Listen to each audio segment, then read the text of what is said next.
Modules are the handrails upon which the teacher guides the student through the course content.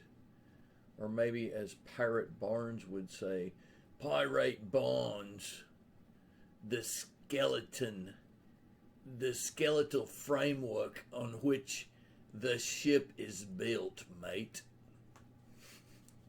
Thank you, PirateBarnes.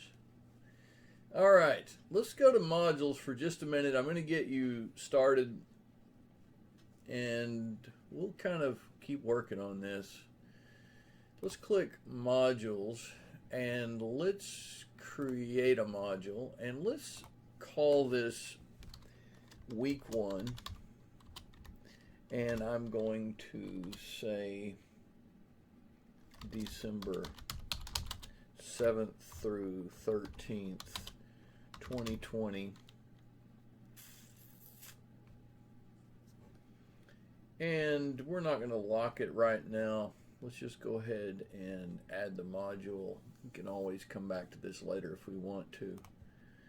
And the idea is that I have plotted out all the weeks of this short intercession, and I will place these in here using the same procedure, and then I'll come back in just a few minutes once I get finished, and I'll let you see what I've done.